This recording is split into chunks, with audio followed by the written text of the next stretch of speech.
Don't worry. All right, everyone. Welcome to the show. We'll go ahead and get cuteness out the way. Puppy.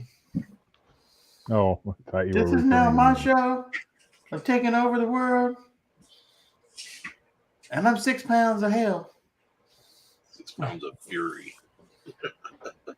You like my dapple feet? Yeah. All right. You ready to go play? If I put you down again and you start biting my shoestrings, you're going to be in trouble.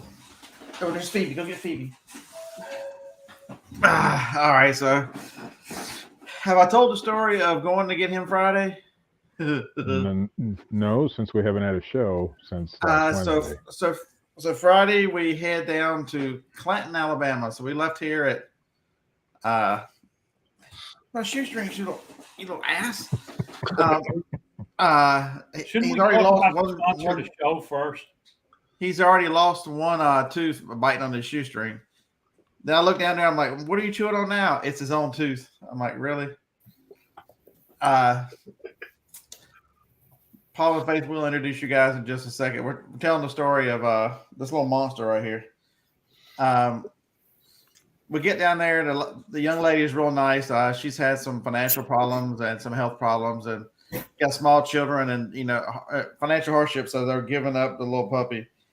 His name is Franklin. So we get Franklin, and he's the sweetest dog. He's really kind. He's really, really, really loving. We're about 30 minutes into it when he starts getting car sick. Johnny's like, "I think he just peed on me." I'm like, and so she's got a roll of paper towel. She's cleaning up, and she said, "Well, I guess if that's all, it's okay." She's and her famous last words, "At least he didn't puke on me." That was next. He threw up on her, and then he pooped on her. Then he proceeded to pee on her 2 more times and puke on her twice more. So it was 3, 3, and 1. Where's my shoestrings? Where's my shoestrings you're tearing up? So it was in the first 2 hours, 2.5 hours were an adventure with Franklin. But yeah, that's. Somebody would have found Franklin on the side of the road. This cute Jeez, face. John. Poor Franklin. I weigh 6 pounds of cuteness. What are you looking at? Do you know? I was amazed at how quick he got along with your other dogs. He's driving Phoebe crazy. Yeah. Dixie acts like he's not here. She just looks at him and goes back to sleep. So we have 3 dachshunds, 16, 2, and 5 months. And another one on the way. And no. This is it. So this is Joni's Christmas present that she picked out for herself. So I'm done Christmas shopping. So all the Black Friday, y'all can count me out. Nice. What color are your panties today? Because her Christmas present woke me up at 4 o'clock this morning. Stop. You're not. That's the gift that keeps on giving there, Scott. So Phoebe has all the ramps. She'll run up the couch and hide from him. She'll run up on the bed and hide from him. Yeah, that took about 30 minutes for him to figure out how to go up the ramps behind her. And now her only thing is she can go outside. He can't go outside by himself because he's not big enough to open the doggy door. He can't release the magnet. You'll get it. Stop it. It's my damn shoe. It looks like it's your dog there, Scott. I really don't like this dog. It's taking my freaking job of annoying Scott. All right. It'll be Phoebe all over again. So, yeah, Harlan, stop. Harlan's already wishing another one on me. It's terrible. So the first part show, Joni links to rescue. We're going dogs around you. We're going to introduce Paul and Faith, and we'll talk about my Reseller Genie, so they can they don't have to spend the full 2 hours with us and our insanity. So everybody who has never met Paul and Faith, welcome them to the show. They are the co-founders of My Reseller Genie. I've talked in the last couple of weeks about meeting them in Vegas and impressed with their software. And it quickly becomes a need. Easy Auction Tracker is going away. So you're going to need a replacement. And what better replacement? I have a gift for you on Black Friday. The thumbnail for this weekend that has the dates on it. My code Beardy Picker, all caps. First month 50% off. So that's your Black Friday gift if you're needing accounting. So how are you folks this morning? We're doing great. Doing well. Woke up to someone honking their horn outside, so no, we're doing great though. It's really great to be here and good to see you again, Scott. Yeah, they say you look out of place with us old geezers. That's terrible. No. Can we get a new audience? Right?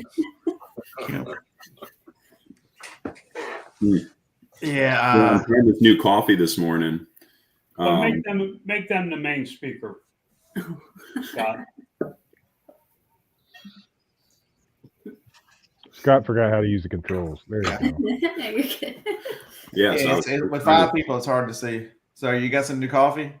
Mm-hmm. Yeah, it's pretty wild. It doesn't taste like the coffee I'm used to. Mm-hmm. I think I like it. It might be the bourbon, No, not this early. which is required for this show. So, I don't drink. I'm trying to learn to drink coffee, and Yeah. after all these 53 years, and so it's taken me a while. Joni has stole my coffee cup now, so Oh, your Ember? yeah. So Paul and Faith, I found a couple of weeks ago in the States, so I found an Ember mug for $2. Oh my Whoa. gosh. Send it to us. I was going to buy him one.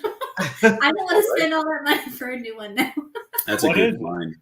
It's called an Ember, John. It's got Bluetooth connectivity to your phone, so you can control the temperature, and it's got a little charging base to keep it charged up.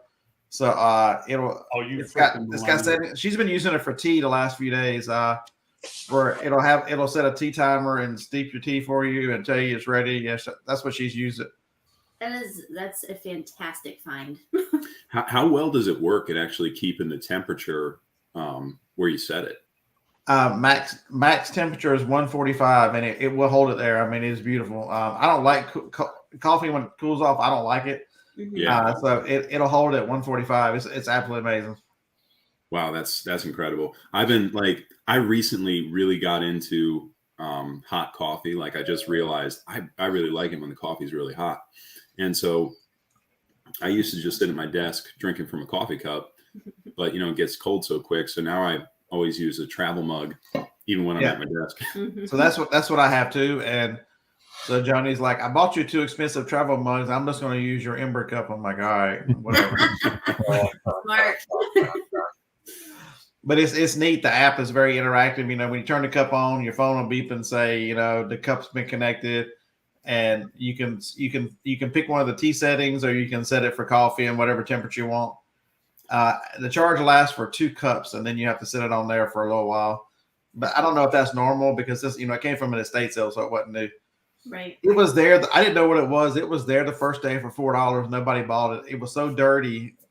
I'm like, whatever. And the next day, I'm like, why does it have a base and have a name? So I started looking it up. I'm like, this thing is $60 used. And so I bought it. And yeah, I knew that wasn't going anywhere. After I used it the first time, I'm like, yeah, we're keeping that. That's awesome. Mr. Sadie, I only go to Starbucks if I'm drugged there.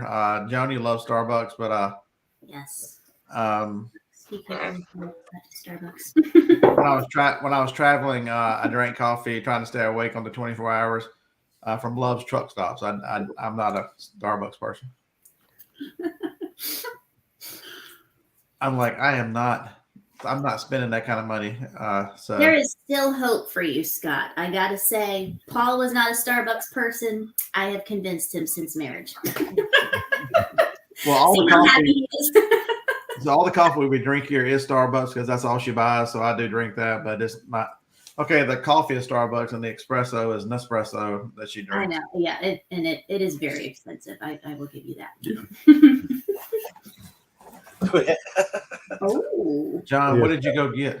Showing off A his little toys. story for you. So anybody who's got any accounting questions, and we'll pull up the software here in just a second. So John's got so if you don't know, folks, if you don't know this name, where you're living under a rock somewhere, anything Breville. I found a Breville, one of those personal pocket pizza maker things at a yard sale about a month ago. The lady said she never used it. She wanted $10 for it. And her daughter was there. She's like, oh, she was going to use it, but she never did. And I'm sitting there talking to her, and I'm like, well, I guess I'll get my wife to make me some. And I already know this thing is worth $300 on Amazon. oh my God. It sold for $300 on Amazon. Woo! So that name, I've sold several things that are new from that brand that are extremely expensive. Yeah. You all say you can't make money right now. Everybody I talk to, sales are down. Mm-hmm. We're going to cover that in the second hour. I found this. I figured we talk about. I'm gonna make a video about that tonight, but I found that on Facebook Awesome. quit eating For my 20 shoestrings. for $20. Quit eating my Nice. shoestrings. You all know where it's going. It'll be a Goodwill in a couple of weeks because my ass won't put it on eBay. Yeah, it's. But I seen it and said, "Oh, this is a great use of $20 for Scott's show." Because you all say you can't make no money and there's nothing out there to buy. That is an Amazon return. That's brand new in the box with all the books for $20. The box is beat to hell. That's the only thing. That's awesome. If you look it up, they run about 150, 160 on eBay used.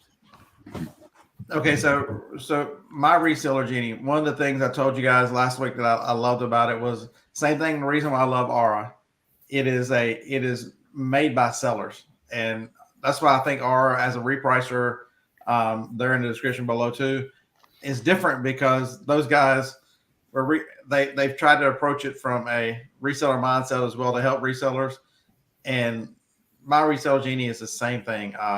So Paul is the accountant and Faith is the Poshmark seller. There's all my inventory back there. So, not only did they come up together with something that helps them, and it'll help a lot of other people too. So Am I a lazy? They want to know if I'm a lazy reseller. I got some questions for the Reseller Genie people. So I was looking at it. Amazon, is that the only platform you don't directly import from right now?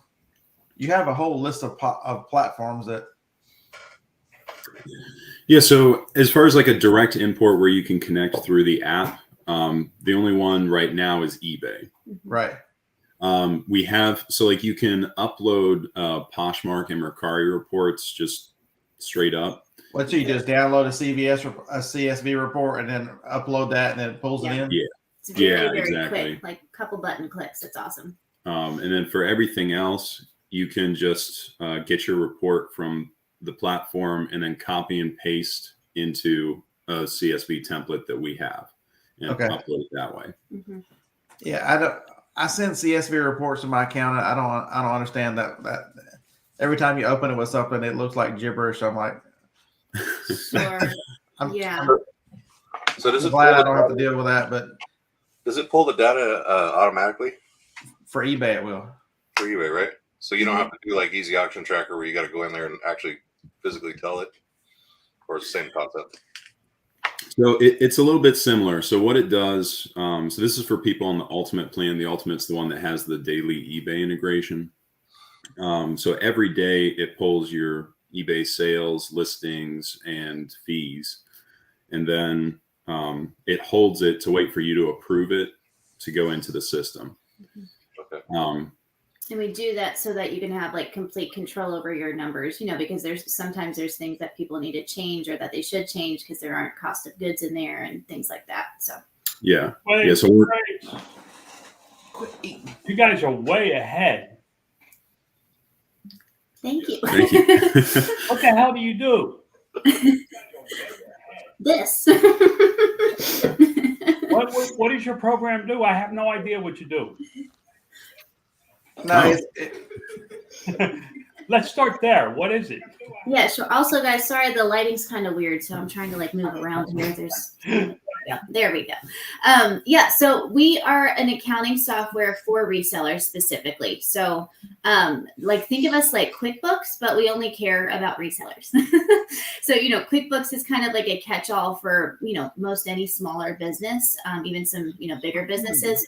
But we've created our software and geared it specifically around like anything that the reseller needs. So, tracking all of your sales and your inventory, if you track inventory, some sellers don't, but tracking all of your sales and your inventory across any and all selling platforms. So even if you have consignments, or let's say that maybe you set up an antique booth, even if you sell a pair of sneakers to your neighbor across the street, like there's a way to add all of that accounting information into my Reseller Genie, because something, that I realized early on, sorry, I'm just seeing LAG's comment that they have QuickBooks and their prices just went up. Yeah, so QuickBooks is very, very pricey. They have like all the bells and whistles, but again, like they're trying to be like a one size fits all, for any type of business or any type of smaller business. My Reseller Genie prices it's a monthly subscription starting from $9.99 a month. That's our basic plan.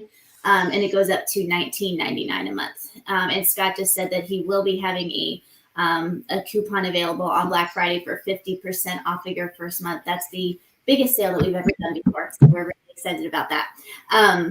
But yeah, so you can track any and all, of your sales inventory across all platforms in my Reseller Genie. And we did that, guys, because when I first started, like this is all my inventory back here. When I first started,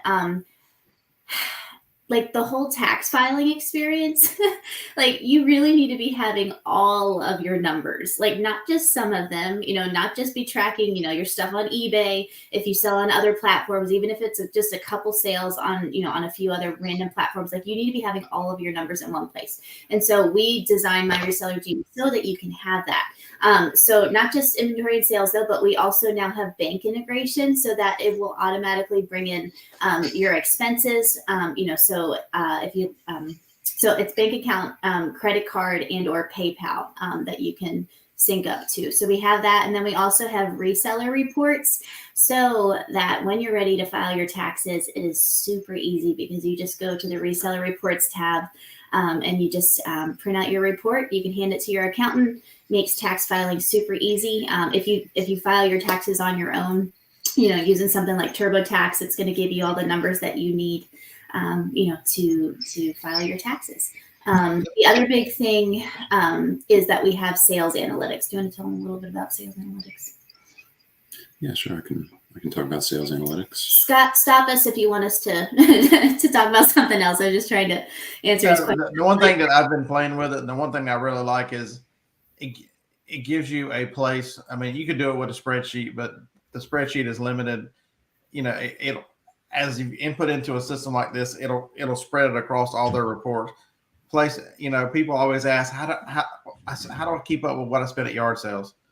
If you have a system like this where you go to yard sales on Saturday, come home Saturday afternoon, and input all your items, all your inventory, you won't forget what you paid for it, and then you'll know exactly what your profit. But that is a concern a lot of people have is I get asked that all the time is how do you track your eBay cost, and that, or if you're thrifting, you can come home and sit down and put all your items in. Somebody asked, so Amazon, you have to upload a CSV file. Mm-hmm. Correct. Yeah. Yeah. Are you working? Are you working on a program to import Amazon? So not actively. We have, so our development is probably 95% driven by customer feedback. So we have a bunch of things that we are working on, that we are planning to work on. Amazon is on our radar, of course, because it would be, great to have that available for Amazon sellers. But I will say that adding in a whole new integration it's a huge process. It is. And so we want to get some other features churned out before we add in another one. Yeah. At the same time, though, and like we can go into more of this a little bit later, but we've really made our software as easy to use as possible. But we realize that there's a bit of a learning curve to get in, and so we have a whole YouTube channel that's dedicated. I mean, if you just search for us, My Reseller Genie, a whole YouTube channel that's dedicated to help videos. So we have tutorials, we even have step-by-steps, and then we also have written instructions too if you sign up. So Scott, I know that you said that CSVs kind of freak you out. I get that. I'm not like a spreadsheet person, like that freaks me out too. But we'll walk you through like how to copy and paste into our template. It's very, very simple if you just know how to click the Control-C and Control-P, on your keyboard. So, so can you do? So I have a question. Can you put in a reoccurring expense, or do you have to do it every time? Yeah. So right now you have to do it every time. That's also on our radar, though. Yeah. That's one of the features that we're looking at. Yeah, cost of goods. There's a column. I'm looking at the inventory. When you put in inventory, you can record a lot. A title, a department, a category, a subcategory, brand, your location. If you want to start a SKU, purchase price, purchase date, list date, and which platform it is, and then there's a note section. So you can, for inventory, if you enter your inventory in here actively, you can really track and narrow down, what you pay for items, where you're buying things, where you're selling things. There's a lot of information. So you're targeting more of what I'm trying to do is help you guys here in explaining who you're looking, who your software is for, what market you are, and what your program's capable of while watching the questions in the chat. You're targeting more Scott, Dave, Steve than somebody like me, which is a smaller to a mid-sized seller on more eBay, Etsy, self-fulfilled type programs. You're not looking for somebody that's doing millions of dollars on Amazon. Right. Yeah. We're not looking for somebody who has a brother-in-law that works in an accounting firm. That shit, it still costs me. I spend $30,000 a year on taxes. I don't even want to talk about it. That's rough. No, it's. That's what I'm trying to do. I'm trying to help you because people, you guys start to jump. Scott started to jump into what I have no idea what Reseller Genie is. I never heard of it. Sure. Did you not pay attention to me at all last week or the week before? No. See, there you go. I'm looking for my tax return to show you because it's an inch thick. Sorry to hear that. Grumpy. He's really and Fetterman from I'm going to Pennsylvania. jump in here with the accounting part of it. If you will do this alone, it'll make tax time worth the investment into this program. I'm telling you because I've been doing this for 15 years, and when I started, I had no idea how to tell somebody what my cost of goods were. I didn't even know what cost of goods were. Same. Yep. So it's a matter of this is something that the people that watch this show really could use.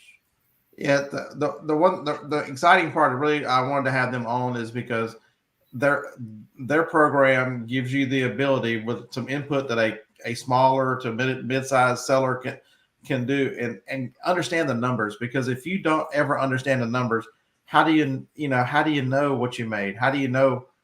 In the second hour we're gonna talk about sales and why sales are slow and other things. But until you understand, what platforms are performing, what items are performing, into what your inventory is doing, how long you've had it. There's a lot of, at least somebody asked, can you run the reports monthly or daily? It's got a section you can run it whenever. You can put a date range on the reports from what I've seen. So you can make the report to be whatever you want it to be. Yeah. Yep. You can filter by date range. That's a Also, great question. yeah. So you can filter by date range and all that. Mr. Sadie's saying, is this a site you log on to or an app? Great question. So we are currently a web app. So you would log on to on your computer. You can access it on your phone. Like you can record a sale, from your phone, things like that. But because, it's an accounting software and because you're dealing with like a lot of numbers, we recommend using a computer just because there's a bigger screen. And also if you're using the import function, and uploading CSV reports, obviously, that's not something that you can do from your phone. And Yellow Brick Road, I just want to get to him real quick, him or her. If I subscribe to Martin Scott's code, can I import all of 2022? Do you need to that one? Yeah, sure. So yes, you can.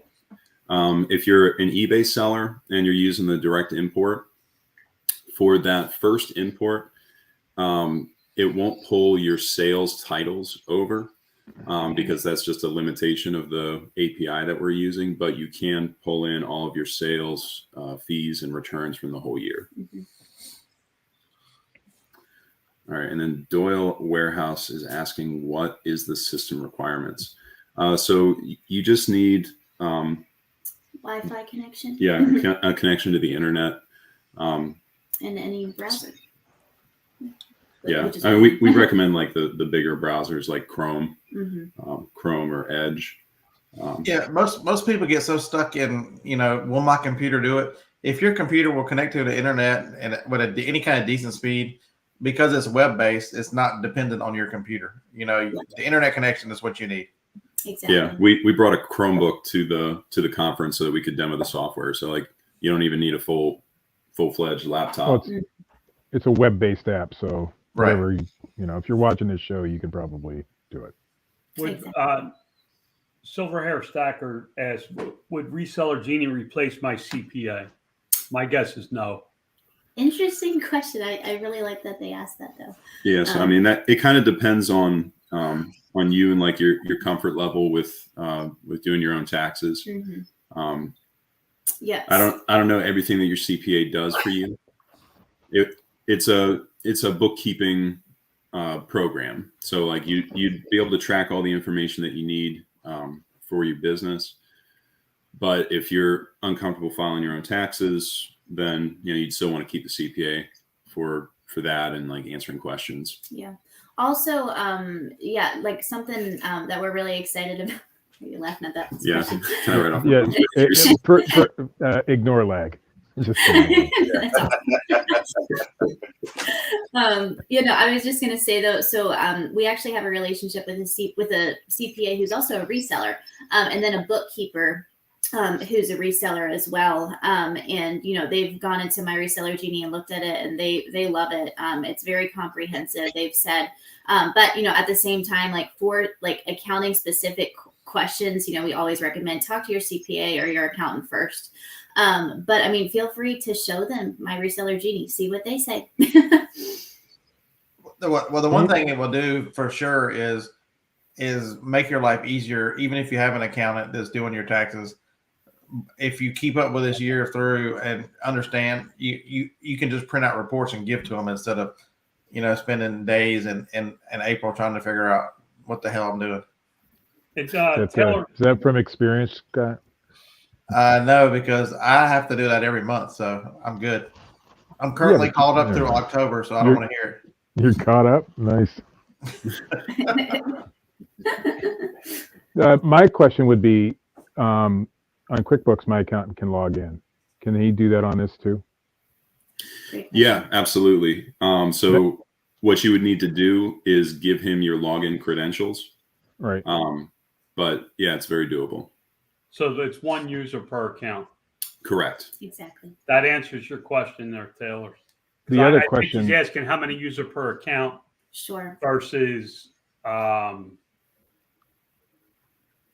many users you've signed up. I don't think he's asking for personal information.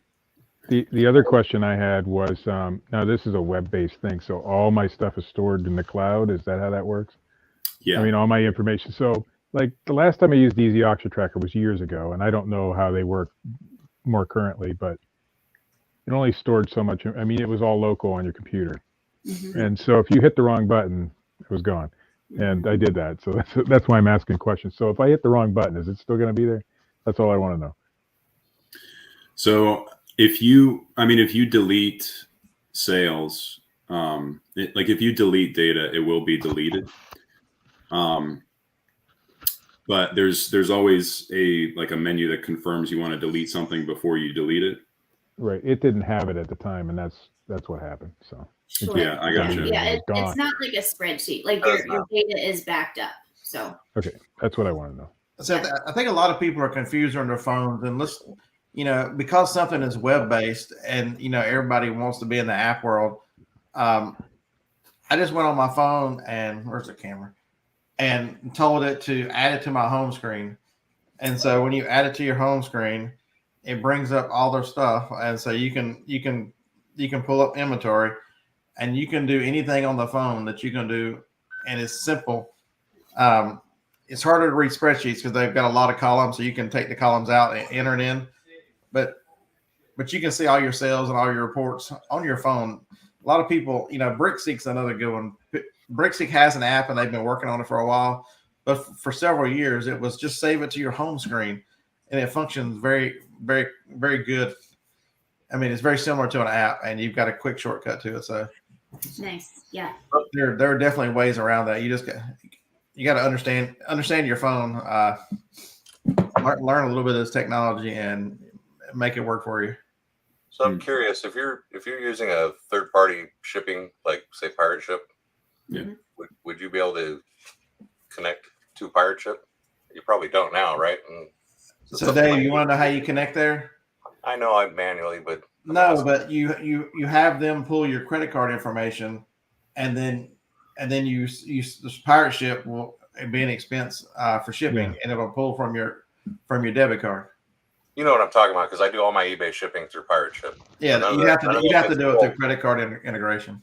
Yeah, so it's one of the two things. Obviously the two things I have to enter when I'm doing it on Easy Auction Tracker is cost of goods and shipping. So I'm assuming this is similar to GoDaddy bookkeeping from the old days. Yeah, there's. I'm not saying that you copied their program. What I'm saying is it's similar, that it pulls in some data, but some data you have to maintain manually. I would guess that Pirate Ship has some sort of downloadable CSV or something that you could probably. Well, that's kind of what I was getting at. Like, they all have expense reports. Yeah, Dave, there's lots. I mean, so I've used Pirate Ship some, not enough to know. Like, I haven't looked into their CSVs, but you can bulk upload expenses like via CSV if they have that. But like what Scott was saying, probably the easiest way is just to connect to your bank account, because it's going to bring in all of those shipping costs for you. And it's really simple to do that. Now, you said you have bank account integration. Do you have credit card as well integration? I might have missed that. I'm sorry. Yeah, no, good clarification. We do have both. So we're able to connect to 11,000 plus financial institutions. So for most people, we'll be able to connect to your bank account or credit card. There are some that aren't supported, but if it's like a really small bank, that's not very well known. Yeah. That makes a lot of sense.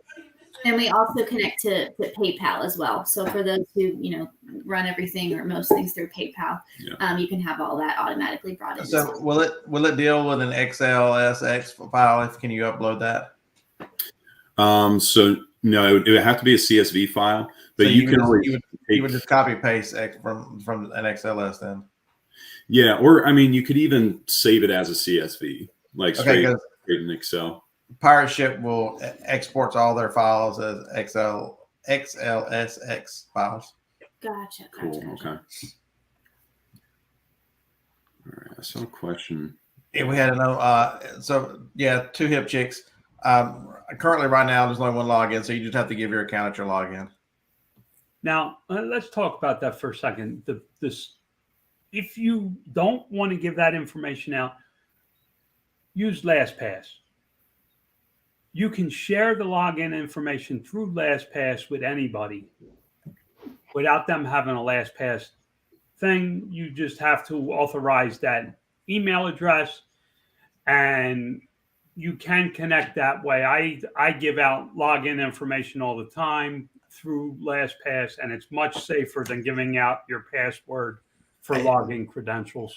John, can we talk about that after Paul? Because someone in the chat who's reached out to me has gotten all their information stolen and through passwords and compromise, and that is something that I really need to do I need to get a password manager. So we'll talk about the benefits of that later. But I was just putting it out there because some people go, "Oh, I don't want anything to do with it now because I only have one user and I need my accountant to get in." No, thank you so much for saying that. I hadn't heard of them before, so like we'll look into that, and then hopefully like just offer that to our users if that's a good thing. It sounds like it would be great for them because like we understand like people don't want to pass out their login information, but again, our development is 95% customer feedback driven. So the more people that ask us for something, the more likely it is going to be that we're going to add a new feature or update the app and stuff. So it's helpful to know that people are wary of this. Now, what about somebody like me? Let's say I start another business on just eBay, and I have just one bank account for that, and I use it. It's a legitimate business I set up, not I operate out of my pocketbook or whatever it is. And I sell restockable inventory. How does your system work for that? Yeah, like, so can I set up my SKU to be a cost of goods of X, and every time it sells on and is imported from eBay into your platform, will it copy that cost of goods over for my profit margin, blah, blah, blah, and over? So good question. No, we're not really set up that way. The reason is because like for most resellers, the inventory, like there's not uniform SKUs that we can, kind of like that we keep reproducing. So in Genie, every item is stored on its own line. So if you've got a set of SKUs that you consistently use and you resell, and like there's consistent, cost of goods for those, we might not be the best solution for that type of business. But I think a lot of accounting softwares, if they have inventory functionality, they're kind of geared towards that because it's more like a standard retail operation. So we're trying to serve a different need where you have, all these different products and not really a lot of consistency. Sorry, I'm trying to help you find your targeted market within these. But knucklehead we call an audience. So if I've got a quantity of, say, if I'm selling an item, if I'm selling a business that's got 10 items, and I've got hundreds of these 10 items, every time I sell one of a quantity, it'll associate the cost with that. So if you use quantity function, it keeps the cost correct. So when you record a sale, it's recording the sale for like one item. Right. Yeah. So if I sell in that quantity, will I have to put it in every time, or will it? Yes, you would. Okay. Yeah. So I got a good question. With Easy Auction Tracker, when you would run like a multi-variant listing on eBay, it wouldn't pull the data right. You know what I mean? As far as like, I don't know, like sometimes the notes or certain things, there going to be issues like that with this as far as pulling all that information from a listing like that. I hope I'm making sense. So I think you are. So when we pull a listing that has multiple quantities added, what we'll do is we'll break it out into the number of. So if you have a listing with a quantity of 5, it would pull in 5 of that item. Does that make sense? Yeah. And so you have 5 lines for that item. Like it treats everything as one individual item as opposed to. So if I sold 6 of these, it would treat each one as an individual item. Correct? Right. Okay. I think it was a glitch with Easy Auction Tracker. Honestly, I mean, it was. Doyle asked if it will integrate with two stores on the same platform, i.e., Steve and Marsh's eBay stores. Excellent question. So right now, we just integrate with one store, but this has been a commonly asked for thing. So it's on our radar to add multiple stores, but reach out to us reach out to us. We're happy to give you a discount on a second Genie subscription for that second store, if that would be helpful. But it is on our radar, to add multiple stores in the future. But you could get around it by using the other integration, because you have a section for other, and then use the files and do a CSV file versus the direct import on the eBay. So if you wanted to do it, you could technically do it.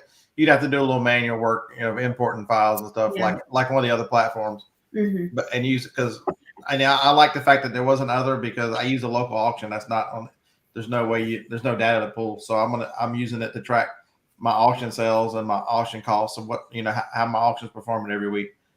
But there is if you start getting in and playing around and looking at it, there's ways around things. You just got to make it work. The one thing I do I just looked at your YouTube channel. I can't believe I wasn't subscribed. Y'all have got a video on damn near everything. There's 30 some videos up telling you how to do, how to bulk upload, how to do this. There's videos that will walk you through this stuff. So they're. Yeah. And just following up on that, you can even create custom sale platforms. Mm-hmm. So you could say, you could label, eBay, I don't know, store Scott's Treasures and eBay store, Scott's Rare Finds. Mm-hmm. So if you're willing to do uploads for your other accounts, you can absolutely track all of it in Genie. So, it's just a matter of direct, eBay imports for multiple stores. We can only do one right now. So we could be lazy Steve, and then Marsha's kicking my ass store. That could be right. How much data can I upload at a time? I outsell my wife every week. I'm just saying. Go ahead. So to answer that, I know you can't upload 100,000 lines at a time, because I had someone try recently. It didn't work. And I know you can upload 12,000 at a time. I'm not sure where in the middle of those two it cuts off. But there's a limit somewhere, but you can do a lot. So for the average seller that uses Go Aurora, they could actually pull in all their data through Go Aurora, download a file from there, copy and paste into your CSV file, and upload it into your program. Somebody like me that has multiple quantities, people are starting to ask about multiple quantities, and I'm trying to find a workaround, because there's got to be a workaround. So if I had a software like that, I could download where I have the unit that was sold, the SKU, the cost of goods, and all those spots that I could have fill out your CSV file. I could then upload it into your system. Yes. So Phil, Texas Bandit, it is not eBay specific. So eBay is the only one that they direct import data from. But it is their settings for Poshmark, and there were a whole bunch of them. I have several of them I've never even heard of. Yeah, you can add in information from any and all selling platforms. I never heard of Depop. I've heard of Grail, but I've never used it. What is Kidzen? Never heard of it. Yeah, Kidzen actually, I don't think they might not be doing it anymore. So when we made the app a year ago, they were doing it. But Grailed is started out as men's only clothing, but now they just went into women's wear as well. Depop is more of like a vintage streetwear, that sort of crowd. So it's very niche. But yeah, some people love doing sales on Depop. I've sold a few things there. Not a lot, just because that isn't the type of inventory that I purchase usually, but it's mostly clothing. Yeah, I have no clue. I can't believe you've never heard of Depop. Jeez. I was just going to say, what about Whatnot?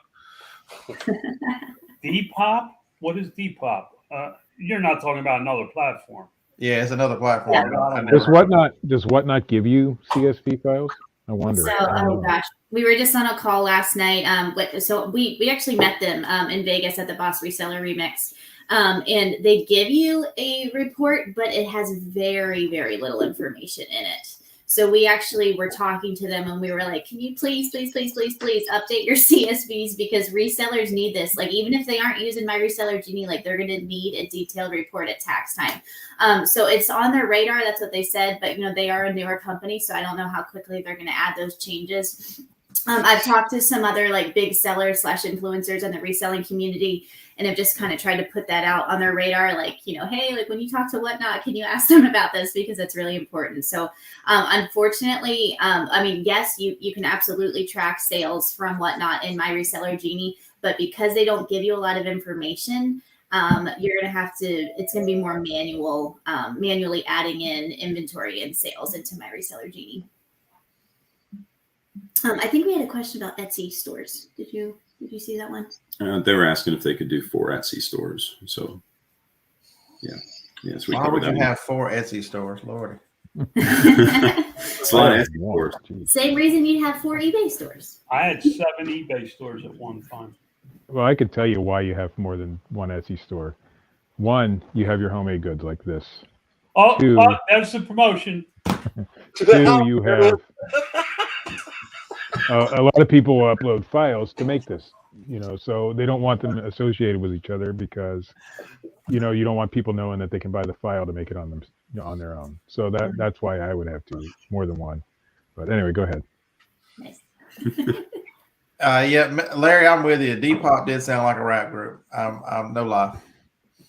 I thought it was like one of those little maybe an 80s rap group. I thought it sounded like one of those little punk little kids that from Japan or wherever that Harlan listened to. So that was answered. That answer is no. K-pop or whatever the hell they are. That if y'all didn't know, Harlan's into K-pop. Huh. I didn't know that. Somebody's asking about Marketplace too. If Facebook Marketplace in the I'm sure it's not integrated, but do they also have a CSV and all that? I'm sure you guys dealt with them. Yeah. I will say, not a huge fan of the Facebook reports. I'm not a huge fan of Facebook, but yeah, but they do have a CSV, and so you could upload those sales. Yeah. Does the report show the custom SKU from eBay? Yes, it does. Yeah, that's one of the fields that pulls in. My wife keeps a lot of information in the custom SKU field for her bookkeeping purposes. So she'll put her cost of goods, where she got it, all that. So that's kind of neat. So she can just quickly glance and see, okay, I paid $5 for this or whatever. I do not do any such thing. I'm not lazier. So let's say I want to sign up. Is there a trial period? So there's not a trial period right now. However, we do have a 7-day money back guarantee if you email us and let us know the reason why it's not working out for you. So go ahead and do that. Also, Scott has a code. It's usually just 15% off the first month. Like, that is the typical coupon code for you guys. But like we mentioned earlier, if you've just hopped on here, so his 15% off first month code is Bearded Picker. It's all caps, so make sure that it's all capital letters. But starting Black Friday at midnight, so Friday morning at 12 through Cyber Monday. So it's the sale's going to run through the end of the day on Monday. You can get 50% off of your first month, and that code is going to be Bearded Picker 50. So with a 50 at the end. But again, it doesn't start. And is that across all of the subscription levels? Yes. Yeah. Okay.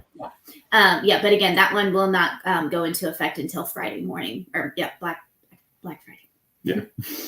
I wish there was something like this when I solely sold on eBay years ago. It would have been so much easier than what I went through to get my taxes done.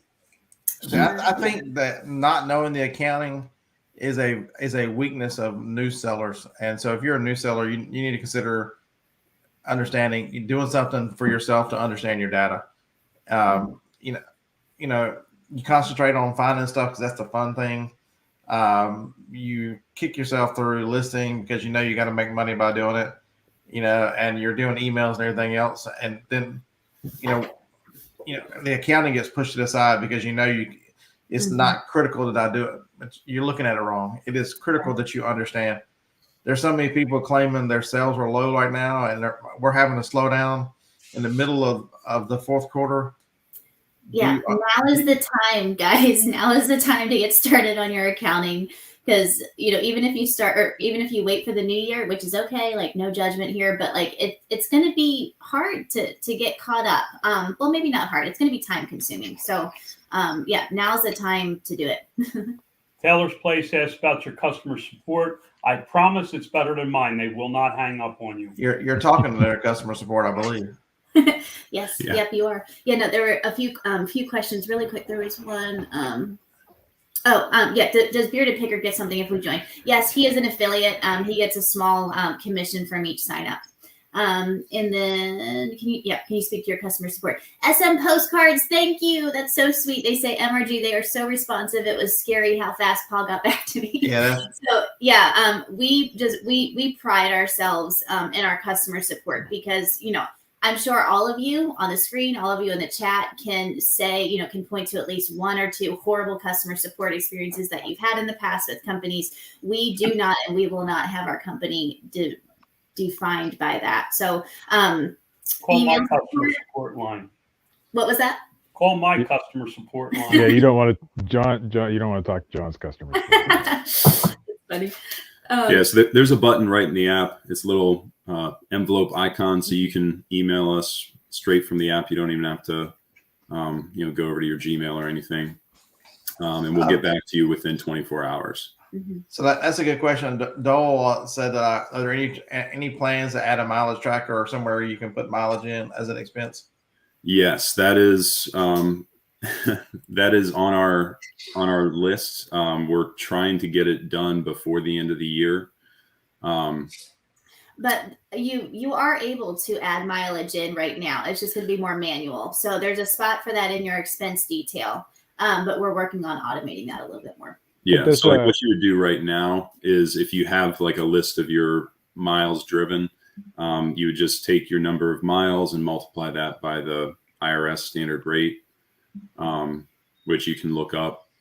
Yeah. Well, and we even have a post about that as well. So like on our social media. Yeah. And then you just add it manually that way. So we're looking to get it so you don't need to do any calculation, but you can do it right now. So it looks like this year's complicated. The first 6 months were different than the last 6 months for mileage. Yes. Yeah. So it looks like it's 62.5 cents a mile the last 6 months and the 58.5 cents the first 6 months. So there's another one of those things. If you're not tracking your mileage and you don't know what you've driven every month and can't, that could cost you money, about 4 cents a mile. That adds up pretty quick. Mm-hmm. Or just have the company buy the car and you just drive it. My company can't afford a car. Not yet. Okay, so that's a good. So there are things that you need an accountant for, and that's 100% one of them because I bought a vehicle to use versus the company buying it, and because of the amount of miles I put on a Toyota Sienna, the mileage is well outweighed. I've got 198,000 business miles on that van right now. Ooh, wow. It's made a little more money on the expense than it has. As long as I don't keep running over putting gas tanks in it, I'll stay ahead. Oh man, that is a nice write-off. Hey, something that we didn't touch on is our sales analytics. So we have some of the most robust sales analytics on the market. And goodness, guys, the sun is coming and doing this weird light thing. Let me go over again. But yeah, we have some of the most robust sales analytics on the market because any information that you enter into my Reseller Genie, you can use that to filter to get more information. And we have, like if you're more visual like I am, we have beautiful charts and graphs that are going to, just like give you pictures of what you're looking at, opposed to a whole list of numbers and stuff. But it's very, very helpful to know how to grow your business, to be able to analyze sales trends over time. And like it just goes on and on. Like there's so much that you're able to do with the sales analytics. So would highly recommend that. Those only come with the premium and the ultimate subscription. So it's not with basic. Yeah. Yeah. And what, just in case there was a confusion about what it means to filter by any piece of data. Yeah, so normally when you have a sales analytics program, they'll give you like, here's the options that you can filter your sales by. Mm-hmm. And we do have that for like time ranges, like, current day, week, month, year.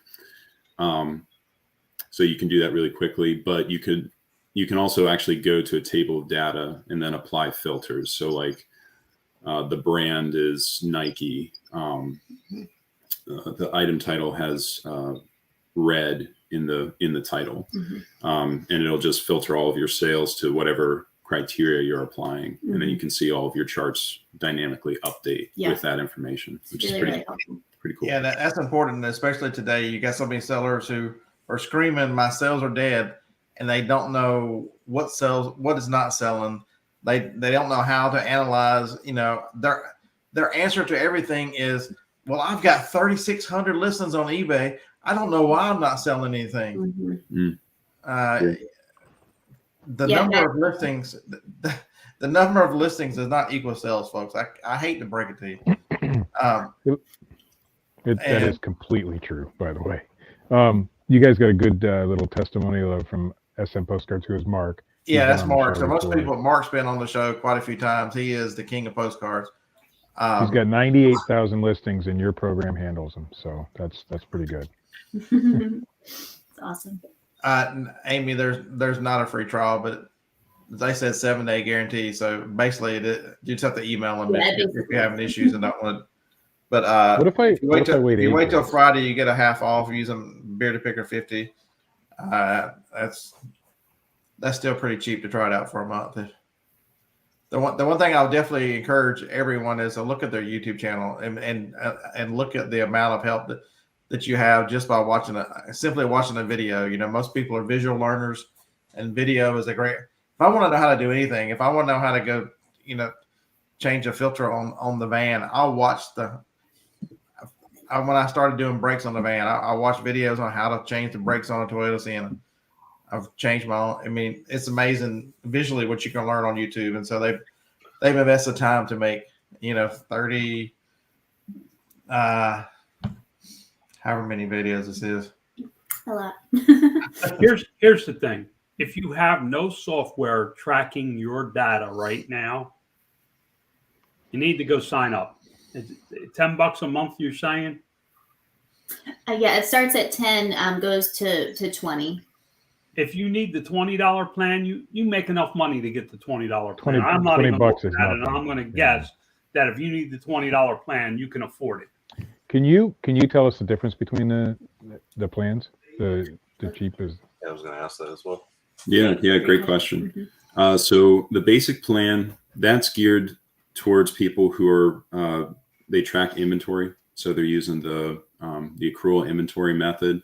And we make that easy for you. So that's kind of the value addition in the basic plan.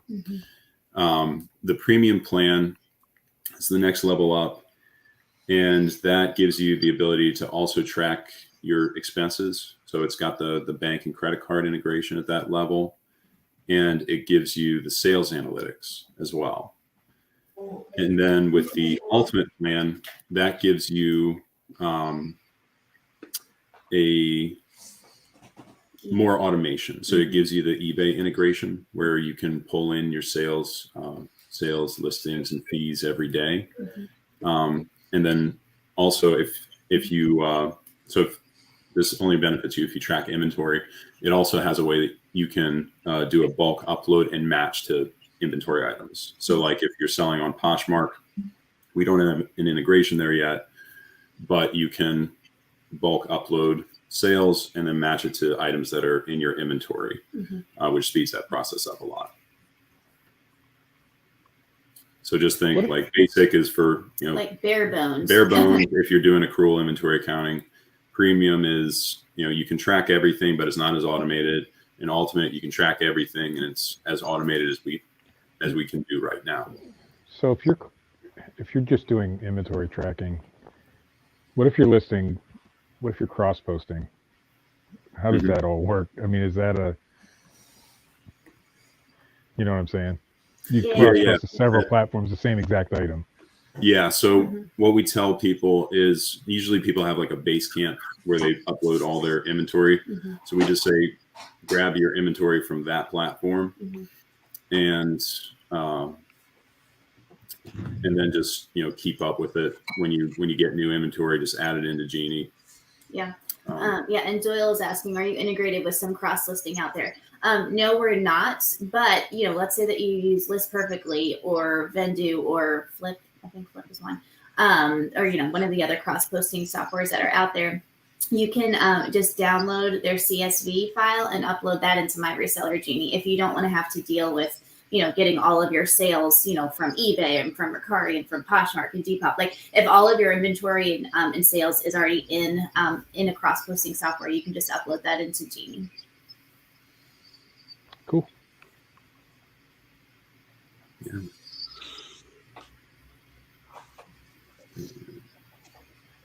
So the eBay auto comes in, but the rest of them you need to manually update reports. Jerry has a really good question for you, Scott. So Jerry, evidently you did not watch my video I posted yesterday. I'm disappointed in you. I watched it. I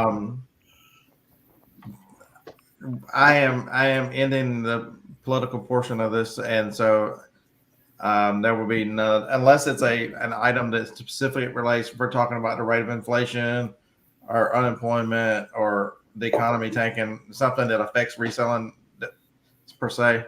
Other than that, I'm trying to unplug from politics. So, I'm sure several others are going to try to tempt me to, but I've not listened to a lot of the normal stuff I listened to for last week. So good luck.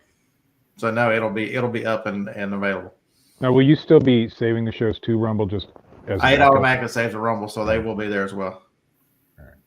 And each day I also put the links to the current show and the current video out on beardedpicker.com as well. So. Oh, another question, which I think I saw earlier, but we didn't answer. Someone was asking, could you download your data so you had a local copy stored? And yes, you absolutely can. Awesome. It's probably a good idea to do that at least on a weekly basis too. Yeah, especially if it gives you the extra comfort, for sure. Yeah. I will say we've got our data saved in a Google database. So Google pays a lot of people to make sure that things go the way they're supposed to go with saving data, and then we also back up the database. So if anything were to happen to our core database, we have saved copies as well. Todd said, "Will the IRS see my data on Genie?" No. Only if you show it to them, and you probably should show it to them. Just saying. Yep. I'll never give up on college football. I was kind of looking forward to all those Tennessee folks coming in here. The ones that run their mouth so much. Do you plan on in the future adding a annual plan? The cost. It's something we've talked about. I know we're going to do it at some point. We just right now have been kind of more focused on adding new features. Adding new features and see somebody like me where I use Easy Auction Tracker, and it's literally just to track sales, cost of goods, shipping. Yeah. That's it. everything else I do is done through Inventory Lab. So I'm assuming like the basic plan is all I'm going to need if that's what I'm looking to accomplish, right? Yeah. So do you use the accrual inventory method? What do you mean? He doesn't know what that means. Why don't you share the difference between? Yeah, so there's two methods. There's accrual and then there's cash. So you can. Yeah. So people who use the accrual inventory method, they track, their items, the cost of each specific item. And then when they're reporting their cost of goods on the Schedule C, you give them the beginning inventory balance, purchases during the year, and ending inventory balance. And they use those numbers to calculate cost of goods sold. Right. Then for people who use cash inventory method, whenever they buy inventory, they record that as an expense right away. Okay. So it's two different methods. And basic is more for the first people than for the second people. Come on, Dave, you can afford $20. Jeez. Easy Auction Tracker costs like $49 a year. It's hard. Yeah, but they didn't do this. It also gives you none of the information. You know what I mean? It's very limited in what it'll do. An easy auction tracker, if you hit the wrong button, trust me, I know, it'll erase all your stuff without a confirmation. So. Yeah, and I will say Easy Auctions Tracker, like we've talked with Josh and Jen, the creators, they're amazing. Like they've made an incredible spreadsheet for people, and like it's very, very impressive. We actually started out as a spreadsheet too. And guys, this lighting, man, why aren't you sitting here? Because it wouldn't be affecting you because you're tall. All these dots. I don't know. I mean, it goes. Oh yeah, it does go. Okay. Anyway, yeah, they are fantastic. I will say, Dave, that we're continually adding new features, and the amount of information, and especially the sales analytics and how you can filter for it, it is it's invaluable. It really is, because it's going to show you like where you're maybe having business waste, where you can grow, all of that. So, basic, it sounds like that would be the best plan for you. But I will say too, that we're constantly adding new features and updating stuff. There's some interesting things too. The one thing I know you'll notice is once you start entering things into a system like this and your expenses every month, it's very quickly you'll see, I pay for this software or I pay for this app I don't use. And so you'll be reminded, because the worst thing about reselling and all the different apps and different things you can purchase, the subscriptions will eat you alive, they'll nickel and dime you to death and something you never use. And so there is some value to some of the manual part of it, because it forces you to look at it. Yeah, and on dimes. So someone was asking about the difference between My Reseller Genie and Wave. So there's a couple. One, Wave doesn't provide any sort of inventory tracking, and another is that Wave doesn't integrate with eBay. And a third is Wave doesn't provide sales analytics like we do. So there's a lot of differences.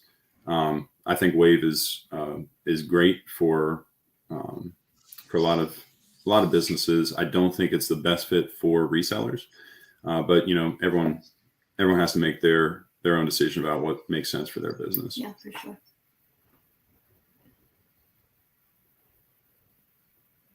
Felix, if you're charging $10,000 shipping, are you hand delivering that?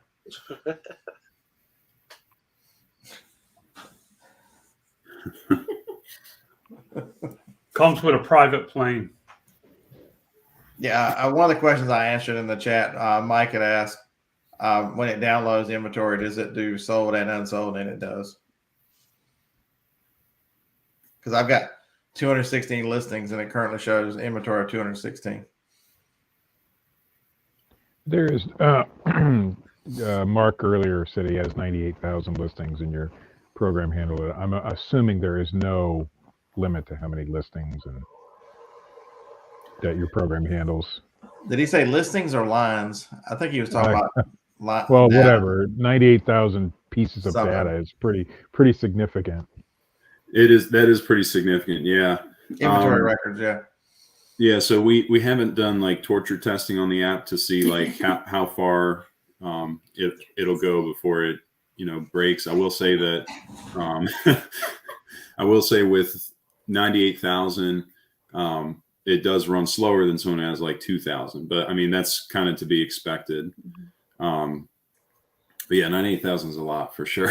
He said when he first everything set up really quick for him, even with that many. So that's a pretty good testimonial.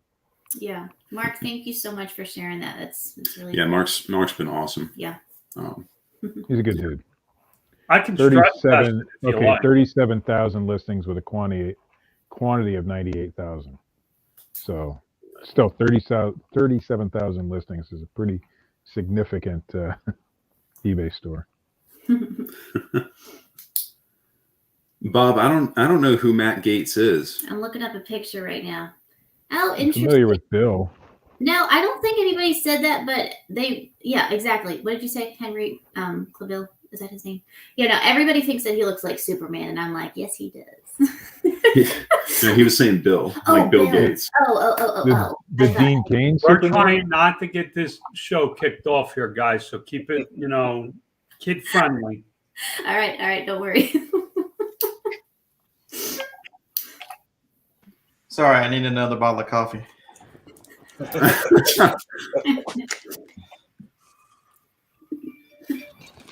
All right. So, anybody else got any further questions before we let Paul and Faith decide if they want to be tortured and stay or go? Listen, I really think if you're going to try and make a living in 2023 reselling, you need something like this. I ain't getting nothing for this, guys. So the one thing I'll tell you, and I've told you this over and over, the best thing I ever did was hire an accountant. And my business is a little more complicated with all the different forms of income that go into it. And until you get a handle on your accounting and understand where your business is, where it's going, and understand where money goes, what sells, what does, it's a complicated thing, and you've got to get started somewhere. The sooner the better. The sooner you commit yourself to, this. I'm not just flipping stuff from yard sales. This is a reselling business. That's earning me very good money and earning me a living, and I want to maximize. Until you get a hold of the data and tracking that, and spend some time with that, you'll never maximize your potential to where you could be. Yeah, for sure. Yeah. There's a lot of freedom too, in spending an hour or two a week entering in whatever it is, and then to just hit buttons to see and to be able to look at things and not guess anymore. There's a lot of freedom to that. Yeah, it's very true. Tamara, if I remember, I'll send you a message. Can Paul show us his cape and tights? Yes. Well, not today, but maybe next Halloween. I keep trying to get him to dress up. This is kids friendly here, guys. I'm trying not to bait Scott into taking his show down. I think this is something that'll be useful on YouTube. So I'm trying not to bait him with politics. Look to the back. Somebody put that they think it's just an Excel sheet. It kind of is. Listen, any program like this is kind of an Excel sheet. The difference is that they take the data and you're going to be able to sort that data. They also make the data uniformed across all the platforms. Yeah, so it's uniform across platforms, pulls in data from eBay, pulls in data from your bank. It doesn't look or feel like a spreadsheet. So, I mean, like if anybody's used QuickBooks before, like think of us like really more like that. Like it's very user friendly. It doesn't feel like a spreadsheet. Yeah. Silver Hair Stacker asks, will my CPA charge me less with reports from Genie? Will you sell me silver for less just because I'm 100 miles closer to you? Yeah, that's between you and your Yeah. Yeah, if you're coming in with a shoebox of receipts now, and then you come in with just the P&L statement, I feel like your CPA might charge you a lot less. Yeah. My CPA is a monthly That's fee. between you and your CPA. Yeah, exactly. I will say too that the people who are using us for this past tax season, they were coming back to us and they were saying tax filing was the easiest it's ever been for me. It was seamless, and they were also saying that my accountant told me to not change anything. I did a great job, so that was awesome too. Just to hear that tax filing was really, really easy for my Reseller Genie users.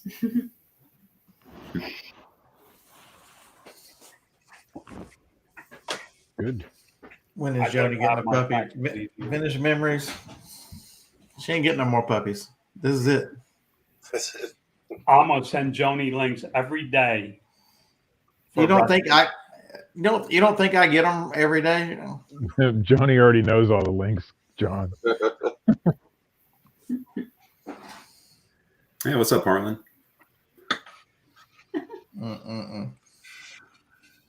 All right. Well, wait, I got one last question, and we can let these guys go. Did you see the Officer Dangle costume or no? Oh no, it never no, got he did not bring it out in Vegas Darn this time because We're not supposed to talk about that. yeah, we're not discussing the It's Vegas. a Harlan thing, sorry. Yeah, they missed that this year because the night before that costume or whatever was a little rough. Well, I think you guys have provided us some great information, and I think So Tim, I thought I'd answer that for you earlier. It is on their radar to make it where you can do multiple stores, but right now you would have to do one store that will download, and the second store you would have to upload manual reports.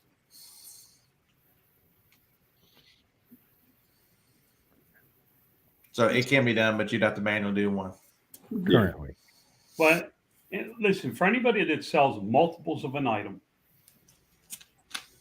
or has multiple stores or has any of that, I believe from what I'm hearing, this is very easy to upload reports. So you download the report, upload the report, and it's going to sort the data for you. Yeah. You'll have to manually enter things like cost of goods, I'm guessing, but other than that, all the other data will be there. Yeah, unfortunately, yes, because a lot of selling platforms, they don't have a field for you to enter that. Which, like, if we could ask, platforms to change one thing, it would be please add a purchase price field. Poshmark does have one, but it's funny, they don't allow you. Like, they want you to round to the dollar, so you can't do cents. And I'm like, cents really add up. So the only platform I'm familiar that has it is Amazon. Or Amazon doesn't even have it, do they? No. Because you got to use Inventory Lab to or another program to put your cost of goods in. eBay seemed very receptive to that in Vegas when we were there. So that would be a really, really awesome feature. it really would. Now, because it makes things so much easier. If you use something like ShipStation, they have a cost of goods field. They have a very in-depth report you can run for sales. There's other programs that are common to resellers that you can pull all this data into and then download it. All right, James W., you need to behave. This show's going to go off the rails. I could see it. We still got 45 No, it ain't. left. It ain't. Nope. We're not allowing it. We're not allowing it anymore. I'm going to take what Scott said in that video last night and hold him to it. What did you say in the video last night? No more politics. No more going off the rails on this show. Oh, man, I got to bait him now. Nope. Not doing it. I won't do it. Yes. Scott needs to put a link in the chat so people can. Yeah, so it's basically myresellergenie.club, and then your code is Bearded Picker 50 all caps starting on Friday. Bearded Picker any other time all caps, but 50 for the weekend. Yeah. I will type that out in the chat for you. See, I don't know. You guys, I don't know his name, but the postcard dude, Mark, has figured out a way to use this program within his system. He now has a way to continually update his cost of goods. Now, he probably only sells on eBay. I don't know where he sells, but this. No, he does. He does Whatnot. He sells on Whatnot too. Okay. You have to listen. There is no software out there unless you have it custom built for you that's going to work exactly the way you want it to. It just doesn't happen. I guarantee this software works perfect for the people that wrote it because it does exactly what they wanted it to do from the beginning. Everybody else has to figure out how it's going to work for them. And you have to put in the systems and the processes to make this a business. But again, we're going back to, is it a business or are you just, selling junk out of your mother's basement? Like lag. Yeah.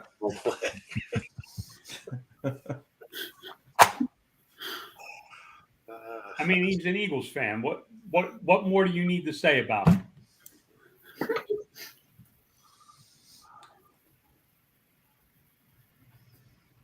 Oh, thanks, Mark. Thanks, Mark. Appreciate it. I trust Mark, and I trust what Mark says. So if he says it's a good program, then yeah.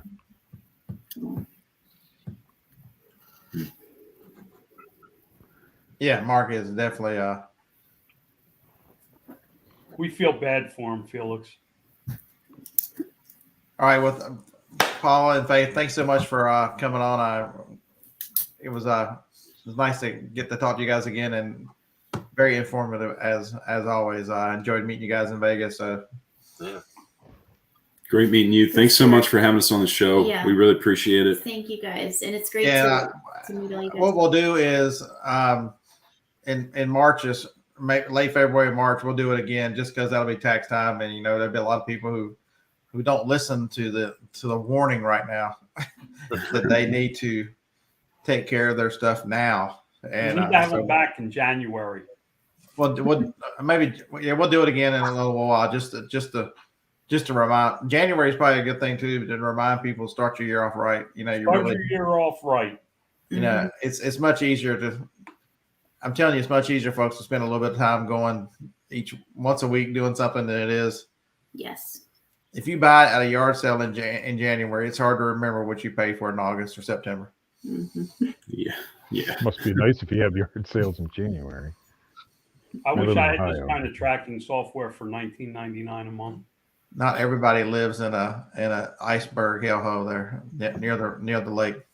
I didn't get buffalo snow, but we got about 16 inches. So yeah. Oh man. You didn't send me a picture, Steve. I loved it. I mean, it's cold here.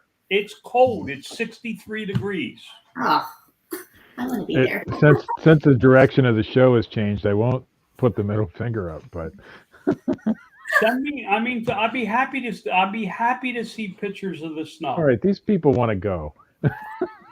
Thank you all so much. Really, it's an honor. And Scott and Dave, I remember meeting you in Vegas as well. So thank you guys so much.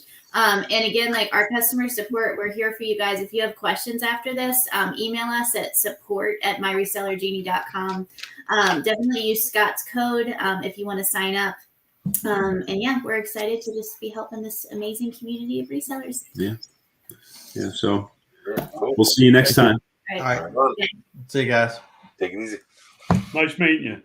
All right. So now we can go off the rails. Nope. And we're still not going off the rails. I'm tired of people talking about their sales are slow. I've got 5,000 listens on eBay. At some point, I'm going to say it in the video this afternoon, and I'm going to put up tomorrow. Happy Thanksgiving. You suck. It's not folks. If your goal is to make thousands of listens on eBay, you're doing this wrong. Your goal should be to sell. John will be the exception to this thing because he is a wholesaler. He needs a bunch of listings because that's the way it works. But if you are a thrifter, if you're a yard seller, if you're a whatever, and your goal is to make listings, Okay, Mark in the chat. Mark does a great job with postcards. It is something that he needs a ton of listings. But for most sellers, having that many listings means you're buying the wrong stuff. You're priced wrong. Your business model is wrong because you're buying too much long-term stuff and you're not mixing in items that sell fast. How many times I got to tell you, you want to sell something, go buy something Sony and throw it on there, see how long it lasts. You know, there's a reason why I tell you Sony sells, and I buy a lot of it. I resell a lot of it. It is a brand that flips fast. If I wanted to just focus on VCRs and I could buy a bunch of Hitachi and Gold Star, or do I do like I do and only buy the Sonys because I know the Sonys work, and I know that brand is in demand and sells. Understand what you're selling. It's fine that you're a clothing seller, but if you're selling, something basic like Levi's jeans or something, what separates you from somebody else? Has anybody done a search on Levi's jeans lately? A zillion of them. Oh my God. When I first started in 2013, Levi's were great. I was getting great money for them. Levi's jeans, search. Even when I first started, but then boy, that quickly went away. 460,000 plus listings for Levi's jeans on eBay right now. How are you going to stand out? I bought these for $1 at a yard sale. I should be able to. What's going to make somebody buy the ones? Unless you've got. What's his name down in Florida who picked up that jean jacket one time that he got like $10,000 for? You don't have a $10,000 jean jacket. I can tell you how to do it. But that game is different now. I mean, I know you put them all up at one price and did that kind of stuff, but you just wonder, you didn't have the competition that's out there right now in clothing.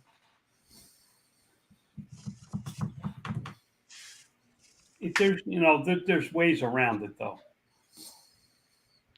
I can tell you from my experience, people used to ask me, well, how many listings do you have? Right now I have a lot more because I've been listing every day, but 300 listings. And they're like, how can you make it on 300 listings? Because it's better quality stuff. You don't have to, it's almost like a contest between people to see how many listings they can get. And the quality goes down when the quantity goes up sometimes for a lot of people. Could y'all go play somewhere else? There are a lot of exceptions to the Levi's rule. It's just an example. It's just frustrating to see people, even someone, I like Casey Rockstar Philipper. I think he's a good guy and he's a smart guy. But he even gave into this, talking about sales are down and we're listing hundreds of items a day. He's listing hundreds of remotes a day. Whatever that is, it doesn't, folks, I am up 300% on eBay and I've got 216 items up right now. I'm down, but I'm listing, even though I'm listing daily, I know the quality of what I'm listing right now isn't the quality that I was listing this summer. One of the items that I'm shipping today, I've got a Toshiba receiver. I bought this thing. It's been listed for 4 months. I'd never seen one before. And so when I bought it, and I've got no money in it because I sold the cassette deck and speakers at the auction. So this thing, and I let it sit. I know buying at the vintage Toshiba receiver, it's not going to sell. It's not going to sell today. I can go outside and go out there right now and listen to Apple iPod. It'll be sold before tonight. Just will. But a 70s Toshiba receiver is not going to sell today. Sales are down, people are broke. And you're right, sales are down and people are broke. And part of it is that you're trying to sell the same shit in a different world. It don't work. I'm sorry, I didn't mean to cuss on your kid-friendly show. It's okay to say a foul word here and there. It's just the political stuff nowadays. Yeah, it's just I'm not getting into the political stuff. But the economy has to be on the forefront of your mind. I don't care what side of the aisle you're on. If you're not involved in what's going on in the economy, how the hell can you figure out what to sell on eBay? I sounded the alarm 6 months ago. I told you guys in between all the political rants that they were driving this economy into the ground, that you needed to look at what you're selling.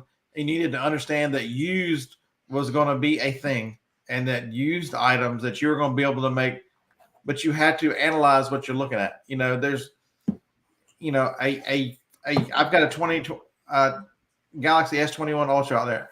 It's used. I can sell it. I can list it and sell it today if I want to get rid of it. The market is changing. Right now, if you're a clothing seller, you're probably hurting extremely bad, because I can tell you right now, when times get tough, people are not looking for. They're going to get by with what they've got, and then you're not selling something that's giftable. Nobody I know of is going to search eBay and go, I think I'm going to give grandma a used pair of pajamas for Christmas. I might be crazy, but I don't think so. The market has changed dramatically, folks, and until you understand what sells, if I can understand, well, I've always sold antiques, I've always sold collectibles. When money gets tight, like it's getting now, the first thing they cut out is unnecessary. People are not going out to eat as much. Look at restaurant numbers. People are not going to buy collectibles. There's still people with money and they're going to buy crazy stuff, but the average person doesn't have the extra money to buy a collectible right now. And so, what is John, what have you told these folks from ever since you've been on my YouTube channel and yours and everybody else's? That Scott needs to hire a teenager. Okay. Well, other than that, he has told you over and over, you need to sell consumable items. Yeah. He's talked about, starting off at Dollar Tree. He started, I want to sell things that get dirty, wear out, and people replace. And an inexpensive items that they don't think twice about throwing it out and replacing it. Scott's followed. Listen, Scott and I have been friends. I guess I was about 4 years into this when I met Scott. So Scott has watched me do all of this. And there's nothing he'll tell you, there's nothing I don't show. There's nothing I don't talk about. There's no secret sauce. There's nothing other than plain old, good old fashioned. That's going to be political. I can't say it. I get it. Common sense. If you got common sense, you should be able to make $1 in this market. Tamara's got it right there. John used to go, get off your ass and go to work. Yeah, now it's hello and good night. Hello and good night. I was watching it. Go ahead, Scott. Larry right there. Here's a perfect example. Car parts sell great right now. Why do car parts sell great right now? Because there's a shortage on new cars. They're expensive as hell. Used cars are expensive as hell. People are fixing what they've got. And so they understand that I've got to make this car work. So I'll invest money into what I've got before I will. The one thing if you ever listen to anything I say, today is not the day to make a big purchase. I mean, you had a car wreck, you got to have a new car. I understand that the motor's dead, something, but it's not a time to flex. The economy in 2023 is going to be ugly, folks. You look at every economist, look at every sign, look at everything that's coming down here. And if you think fourth quarter is bad for your sales on eBay right now or Amazon or wherever, wait till January. You need to understand what you're selling and make changes now. Look at your inventory, look at what you're selling, and think about what people need and how the economy and how the world is changing. I can tell you right now, John has talked about it over and over. You can use retail stores as a wholesaler and walk into any of these big box stores, buy items, sell them on eBay and Amazon for a profit. Your profit margin is not going to be huge, but you can sell a bunch of them to make up for the fact that you're not making a ton per item. I was in Dollar Tree. I'm doing some research. I'm thinking about writing a book of how I built my business. And I was in Dollar Tree and I scanned a couple different areas, couple of items. I found one item. It's ranked 98,000. There's one seller on it. They're getting $9.99 for a Dollar Tree item. The store had probably 20 of them. If you just put the price at a reasonable profit margin, people will suck that product up. I did it with, I've talked about Pop Rocks. I talked about granny panties. I've told you how I do flags. I've shown you millions of ways to go out there and make a living. It's now Up to you. You're right. I used to say, get off your ass and go to work. And a few people listen to me. I used to have people Facebook me. I'm off my ass working. And you have to want this more than what you have now. Period. End of story. I wanted to go back to that granny panty type thing. I was watching a video last week, or this week actually, and it was National Laboratories, which is the standardized, they standardize everything. And so, but they sell those standardized things to companies so that they can test with them. And the guy said something that just made me, he's not a reseller, but they sell these products. It's like, my favorite thing here is to sell things that break. If you can, it's a consumable. If you're selling consumables, you're going to win in the end. Oh, yeah. Good consumables. Yeah, so Silverhead's Tracker is another great example. Bought a lot of pool stuff at an auction and has been selling it. Why are people fixing their pools? Well, pools break for one thing. But the other thing is, do you repair the pump? Do you fix what you've got right now? Or do you sink a bunch of money into something knowing that you're going to need that money to put food on the table? I mean, it is people love saving a buck. I can guarantee you that. Check out James W. Not all of us can buy truckloads of particular items, John. Your ass can go to Dollar Tree and buy $5 worth of stuff. If you can't, you're trying to do the wrong thing. And when you sell that $5 worth, you buy $6 worth and then $8 worth. If you think I did this overnight, you're out of your mind. If you haven't been paying attention to John, he starts out with what, 2 or 3 of them. 2 or 3. Test the market, and then buys 5 maybe, and then it expands from there. He doesn't start out with a truckload of Pop Rocks. You didn't start out with a truckload of Pop Rocks, did you? How many did you buy the first time? I started with 2 packs. See, the problem I see is so many people watch videos and they want to know. A YouTuber wants to show you their best find. You never see their worst find. You never see their mistake. And so it creates this illusion out there that you can only source these heavy profit items. Harlan and I go to yard sales every weekend. It's rare. Video games are so competitive. It's very rare we run into video games at all. So does that mean we shouldn't look around for anything else? Because the biggest YouTubers out there tell you to sell video games. Go watch Commonwealth Picker. Dude picks up Tupperware. He picks up anything. There's money to be made right now. If you're saying that you don't have sales, I'm sorry. It's because you're not reacting to the market. You're not. It is your inventory is a lot of the issue. Okay, so impressions might be down here or there, but there are people still buying. There is a market for items. James, I'm sorry. I didn't mean to take that far, but so many people say, "Oh, you got lucky." Yeah, it takes money to make money. I slept under the frickin' boardwalk when I started this company. I didn't. I was eating out of trash cans, so I didn't buy truckloads my first week in business. Yeah, Steven's 100% right. People want to make fast money; they don't want to put in the work. I've told you this over and over, and I'll tell you again. If you're looking for a get rich quick scheme without a lot of work, reselling ain't it. Here, I'm gonna show this again. I paid $20 for this thing. Look it up on eBay. They're selling for $150 to $175 thereabouts. Is that the one that has the grinder on top? Yeah, it's brand new. This thing's new in this box, dude. It's just the box is beat up from shipping. I'm actually this selling. Thing has never been on. I'm selling Olympic pins from Atlanta and Sydney and stuff like that. They're small little things, but they sell. If I needed to eat tonight, that would be online for $89.99 with free shipping, knowing that I'm gonna make $20 or $30 off of it, and I could take that $20 or $30, eat, and buy 2 more items that I can sell. You could probably list that on Marketplace and flip it right back where you got it. Yeah, because the pictures were nasty that I bought it from. All I got to do is wash it. It's a little dusty. I live in the desert, so there's dust on it. If I just cleaned it up a little bit, I could make a profit if I had to right on Marketplace. But the object is you have to build this as a business.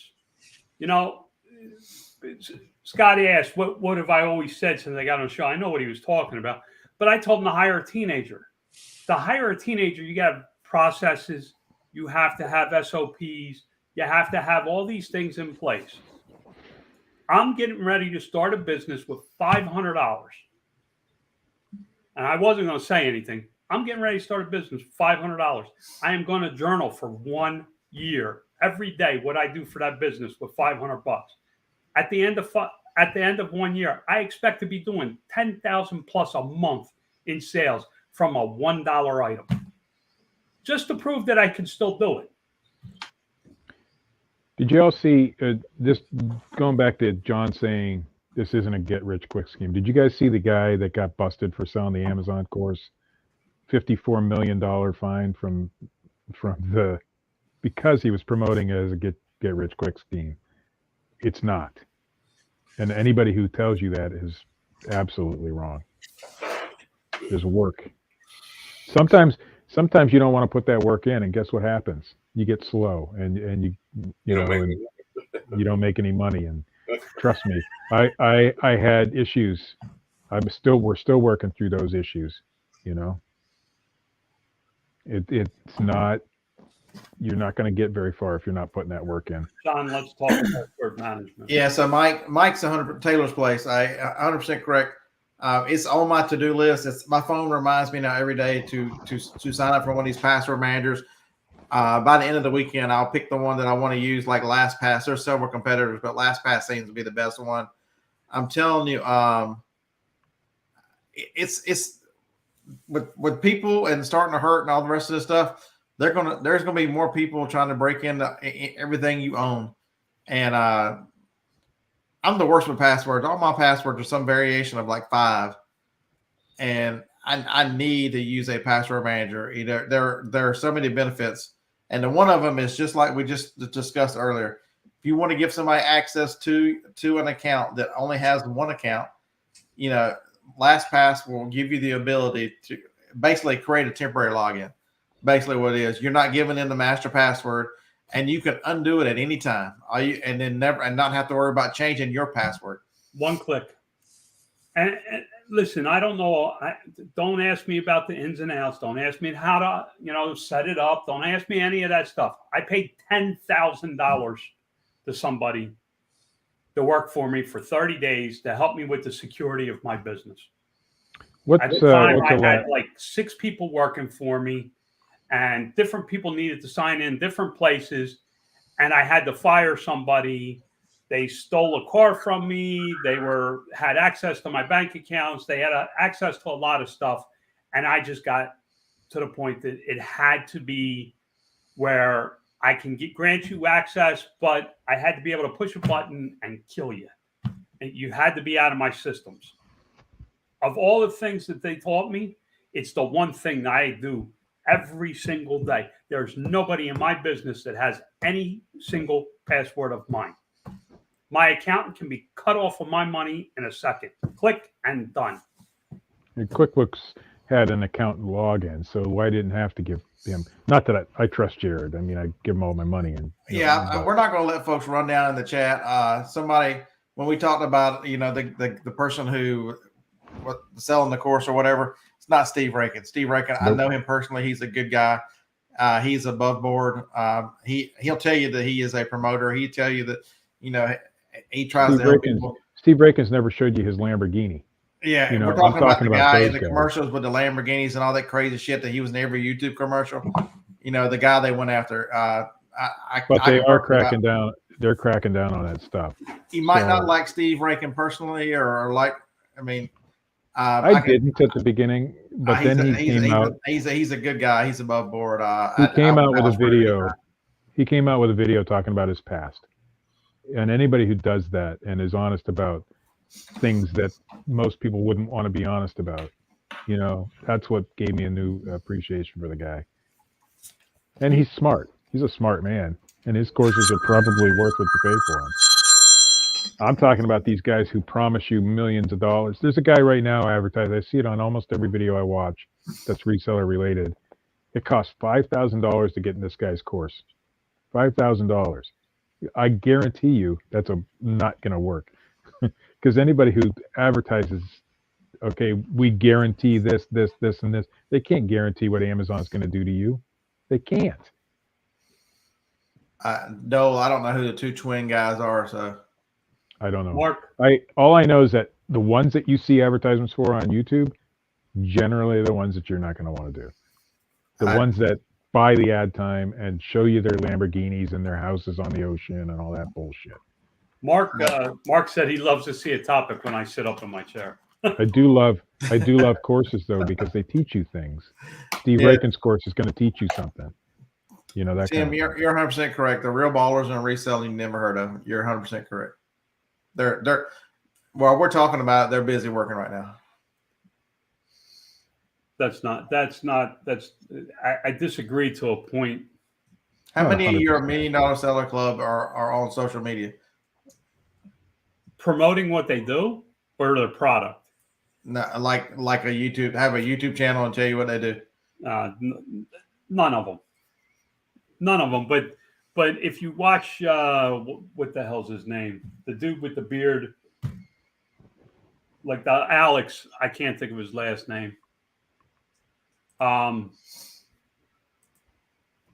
If you watch somebody like him, what he says is true. It's the smartest ones, the biggest ones are leveraged. Some of them don't even know how to get into their own Amazon accounts. John, what's the cost of your password manager? I have no idea. That's what I was going to ask. What is the average cost of a password manager? A good one. LastPass. I have a free account with LastPass, not for my business, but for me personally, because I run two computers. I have a personal computer and a business computer. Alex last name was the Hormozzi guy. If you watch him, he talks about systems, processes, taking all that, and the smartest people leverage that into more. The problem with password management is you have, it's like my diet. I'm on a diet right now. I use a diet plan.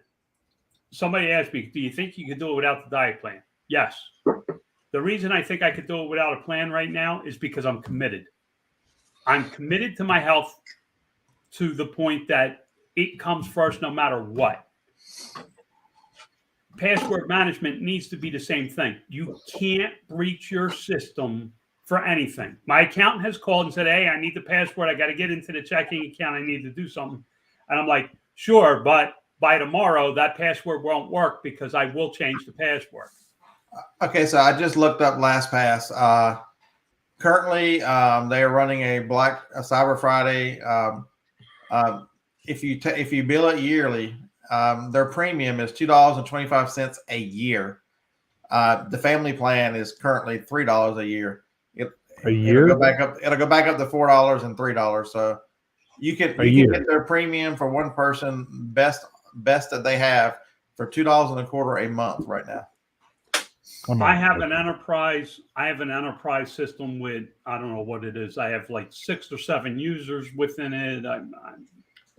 So business. It doesn't sound very expensive. LastPass for employees is it's normally $6 right now. It's $4.50 a month. Unlimited amount of users, includes all the basic.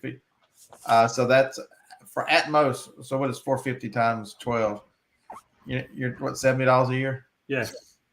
So all your VAs and all that. I don't know how many VAs you got now. I know Alejandro, and your accountant and all these people, they go through the LastPass stuff. And John, I have a whole system. They get an email address. They get an email address for my business that they have to create the password to.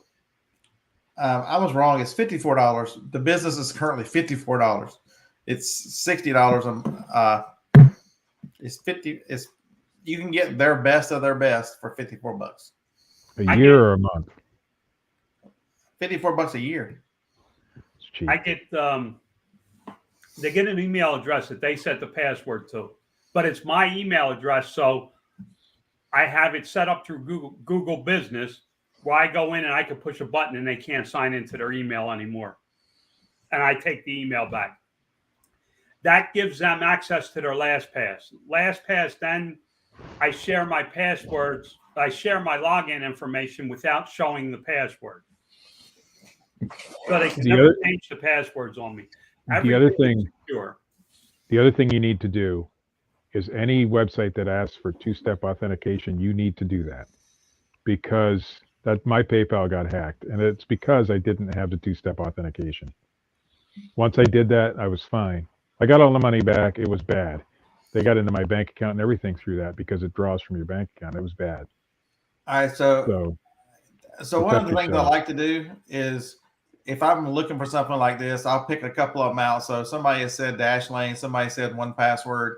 So I put those in a search, and Tom's Guide is a pretty good website for comparisons and tech and other stuff like that. He rates LastPass number 1, 1Password number 2. He rates Dashlane 4. There's one called Keeper that's 3. So, that's the one thing I'll tell you. You need to figure out how it works for you. So just because John tells you what to use, I'm telling you, you need one. And I don't have one, and it's something by the time I talk to you guys again next Wednesday, I will have. But do some reading. It's a lot of times Google is not your friend, but Google's your friend and stuff like this, because there's not a bias in this kind of stuff. You're gonna look into a website that's going to give you a comparison of why they rate it. Don't just trust Tom. Go read another one and see if they say the same thing about the features. Figure out what you need. It's an easy thing to do to get a comparison. So 1Password and LastPass are probably going to be pretty similar. If you even think you're going to need somebody who is going to log into your accounts, it's probably a great idea. But I'm telling you, even that, if you ever use a public Wi-Fi, how many of you guys source Walmart? How many of you use Walmart's? That stuff can be hacked. Yep. They get into your phone, and then everybody's probably like me. I pay my credit cards on through the phone. I move balances around on my banking accounts on the phone. Any picture I've got, my Amazon account, my eBay account, everything's on that damn phone right there. I can tell you, once the iPhones are more secure than the rest of them. Once they get your username and password, all they'll do, these guys will just sit there and blast it to every website possible, and they'll get hits. That's how they got mine. I don't know how they got mine still. There was a data breach. In fact, if I haven't changed the password on a website, Google Chrome gives me an alert that there was a data breach and my stuff was in it. Yeah, but once I'm in your Chrome, I have all your passwords. What's that? Once I'm into your Chrome, I have all your passwords. Firefox makes it even easier. So with LastPass, I could set a different password for every single site, and it's a click of a button to update that password. So the beautiful thing about, so why have I made all these passwords that are very similar? Because it's hard to remember them. You can be like Harlan. Harlan has a notebook with all his passwords in it. Or you can pay, and that works fine. I can't do that. But LastPass will be on an app that will, anytime you log into something, it will assign one of these crazy strings of numbers, and it'll assign that as a password. The only thing you have to remember is 1Password to LastPass. You don't need anything else. You need to be able to get into LastPass. It will control and put passwords on all your passwords. And don't forget it, because if you forget it, it's to get back. It's like losing your crypto password. Just as bad. Except for you can recover from LastPass. Crypto passwords are. You can't. Yeah. It's just impossible. But my LastPass login is a crypto style password of things, of different pieces of information about me. But it's not like a birthday. It's not like my last name. It's not any of that. It's all different things that I took 2 of this from 3 of those and 4 of those because I only have 1 to remember. Yeah. And I did it the easy way. I wrote it on the bottom of my screen.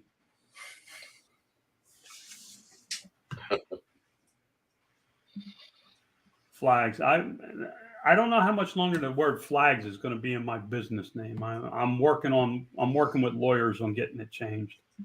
I don't sell flags, so I don't know. It's a personal thing. Nobody really gives a shit what the name of my company is. But listen, back to this selling thing. Anybody could go out and build a business. What they forget is that you have to build. Unless you're going to write a check to buy my business or somebody else's business, you will have to start from the ground and build up. It will not happen in a week, a month, 6 months, or a year. You may be able to get to a sustainable income in a year, but it's not going to be a business in a year. Yeah.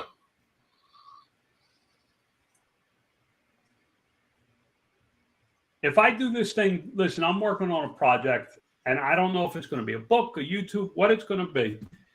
I'm working on building a business, a new business from the ground up with a very low amount of money. And the first thing I'm going to do is a lot of research into programs that I need, the software I need, to the best practices, to how am I going to go about it. I have an idea for it, but I now need to actually plan it all out so that in January, I'm probably going to hire somebody to build it for me. I'm probably going to hire VAs to build me the entire business. And I'm going to make money at it. I tried to show you reading glasses. Everybody laughed at me. It's $1 million industry. It's well over $1 million industry. It's a very large industry. This stuff takes time. You want something overnight, this is not the place to get the information. The only way you're going to get rich here overnight is to buy a freaking lottery ticket. Yeah, good luck with that. Yeah. Only Mr. Beast can do that. He bought $1 million worth of tickets and then hit the freaking lottery. Who did that? Beast. So I never saw the end of that. So he bought the $1 million. Did he get his money back out of it? Yeah, he made money. Only he could do that. Because they were scratching and carrying on, and it was an undertaking to do all that scratching. I quit watching it. But everybody, oh, look at Mr. Beast, 100 million subscribers. Look at the work he puts in. The son of a bitch lives in a closet in his warehouse. There's a tour on YouTube of his warehouse and his living quarters in there. It is a room like this that has a bed and a bathroom. My office has an ensuite. Scott's been here. It's got a bathroom and a shower right here. This is what he has in his warehouse with all the money that man's got because he works until he stops. That's what it takes to build these businesses. Mr. Beast, Taylor. I haven't been there. I didn't get past the slot machines. What slot machine? I ain't got no slot machines. The one in there, I kept losing money in your living room. I'm like, what the hell? The frickin' Buffalo? You weren't out the house 5 minutes. Lori was in that machine taking all that cash. You go put it in one in the Indian slots. No, I've been playing video poker. I had 2 royal flushes on the same machine the other day. Frickin' Lori hit 6 4-of-a-kinds yesterday in double bonus poker. Every one of them was a bonus. I don't know 6 what that of them. means. But it's Yeah, I don't know what it means either. Means she won. Well, yeah, we figured that much, but But you have to you have to pick a niche. First of all, everybody wants to go wide, and it doesn't work wide. You need one product and go deep. Understand the product, understand what you're selling, build the best listing, take the best pictures. Listen, if I build this business in January, I will have the best pictures, I'll have the best listings, I'll have the best wording, I'll have the best titles. I will do everything it takes to build it. I won't just throw it up. That's the good discussion, deep and wide. Which one's better, and there's two different things, and people complicate it, and they don't understand what it takes. One of them is more risky. The wide. Most people do the wide because it's easier because you spread out the risk. But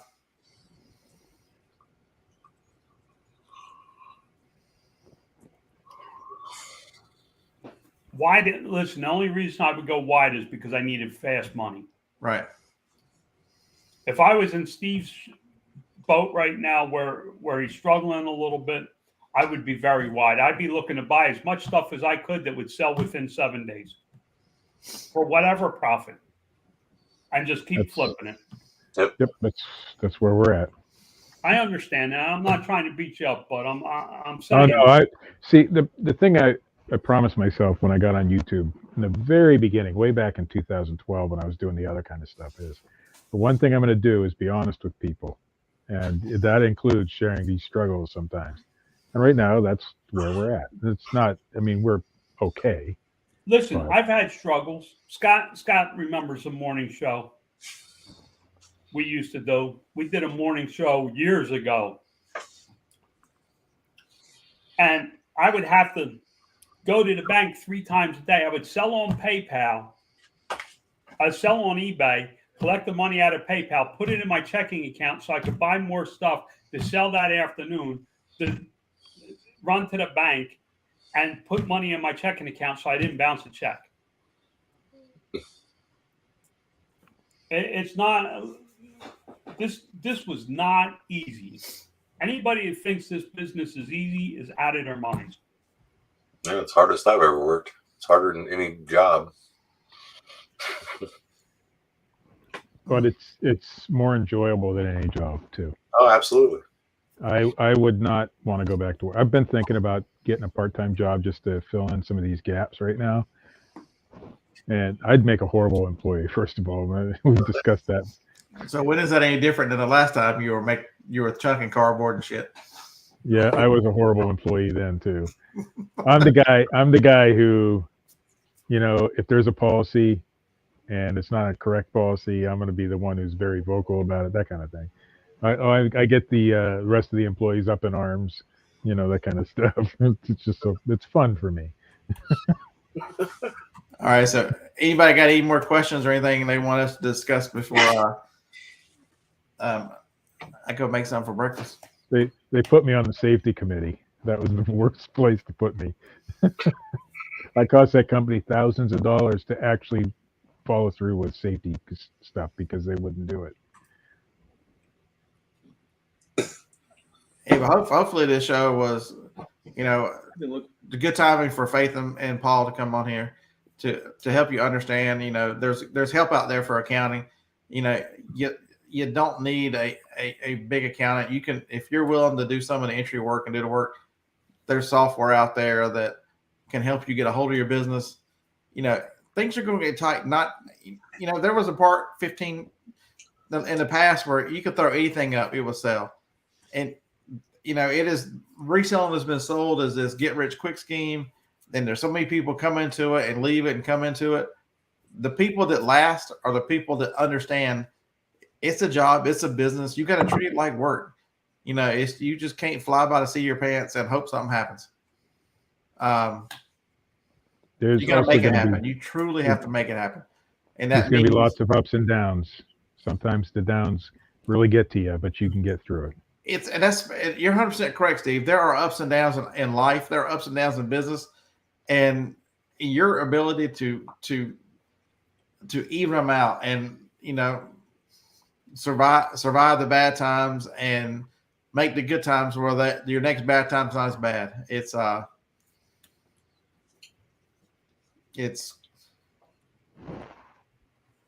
and learn from your mistakes.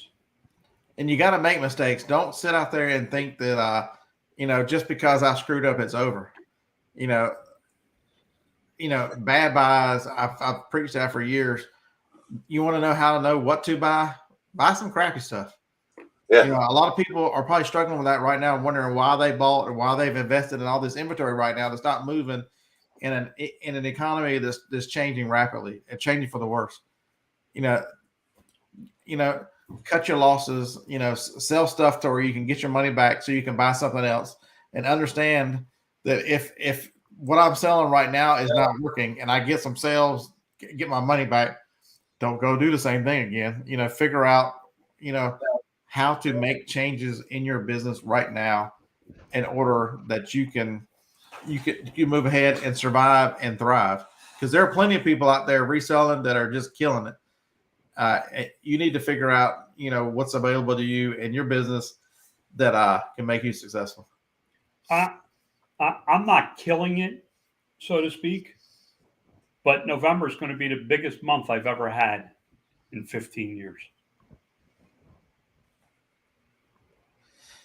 Todd, we hope you can buy a sense of humor there too. That's terrible. I could tell you, because of our recent struggles, most people would zig right now. We're zagging because we need to figure out what to do. So I'm doing a lot more of this kind of stuff right now to try to build that side of the business. Yeah, Tim, you're 100% correct. I've always recommended that, and that is the absolute place to start. Sell stuff around your house, because the one thing I would tell a beginner is you don't want to go out and invest a lot of money in starting up a business if you don't know you're good at it, if you don't know you like it, if you don't know you have any interest, because reselling is hard, and you've got to have a passion for it, or you're just going to create yourself another job you hate. And so easiest place to do is start by selling stuff around your house that you don't use anymore, that you don't need, and that still has some value to it. It's 100% the easiest way to start, so you can get some experience in figuring out, hey, is this for me? My uncle had some magazines that he gave me years ago. They were van life magazines from the 70s, and I made like $12 on them. But that's what got me hooked, and so it's something I had at home.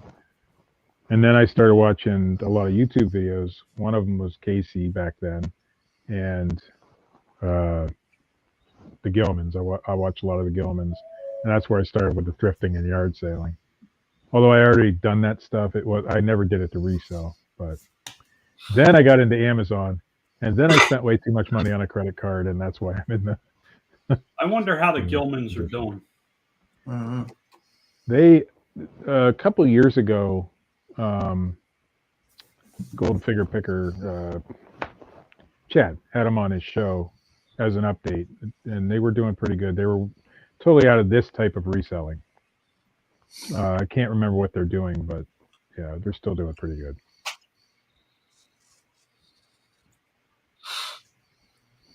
Well, nothing for nothing, and a lot of people are going to hate me for what I'm going to say, but this type of reselling is not a business. It's a source of income.